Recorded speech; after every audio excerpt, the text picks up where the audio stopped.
Hello পাইনাপেলস।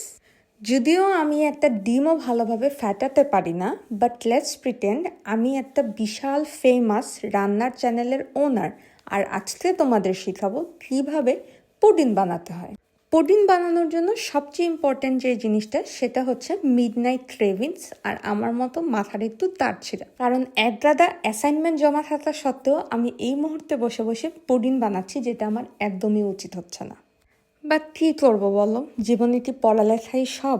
যদি হালকা পাতলা একটু পাগলামি না করি, হালকা পাতলা অ্যাসাইনমেন্টের ডেডলাইন মিস না করি, আর রাত্রে 3টা বাজে বসে বসে পুডিং না বানাই, তাহলে জীবনে আর আছেই বা কি? Here I am trying to break eggs which I am successfully failing. So ডিম ফাটানো হয়ে যাওয়ার পরে আমাদের যে কাজটা করতে হবে সেটা হচ্ছে ডিম এবং দুধটাকে একসাথে মেলানো। আর তার চেয়েও ইম্পর্টেন্ট স্টেপ হচ্ছে এই মিক্সারে চিনি মেলানো, যেটা আমি মিলিয়েছিলাম বাট রেকর্ড করতে ভুলে গেছি। কারণ এটা আমার কপাল।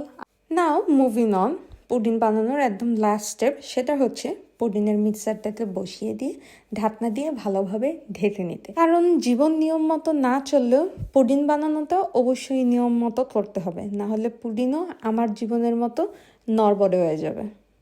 ভাগ্যবশত আমার জীবনের অবস্থা আর পুডিংয়ের অবস্থা একরকম হয় নাই, কারণ প্রায় 4 ঘন্টা ফ্রিজে রাখার পরে আমি যখন পুডিংটাকে বের করলাম তখন পুডিংয়ের স্ট্রাকচার মোটামুটি ভালোই ছিল।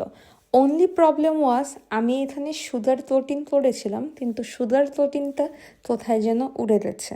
মাছ লাইক যেভাবে আমার জীবন থেকে সুত উড়ে গেছে। এখন আর একটা স্টেপই বাকি থাকে, সেটা হচ্ছে পুডিংটা খাওয়া। সো সেটাই আমি করছি, আর খুব ভয়ে ভয়ে আমি পুডিংটা মথে দিচ্ছিলাম। যদিও আমি আশা করিনি, কিন্তু পুডিংয়ের টেস্টটা ভালোই ছিল and I am really proud of me. আজকের মতো এখানেই শেষ। Bye bye.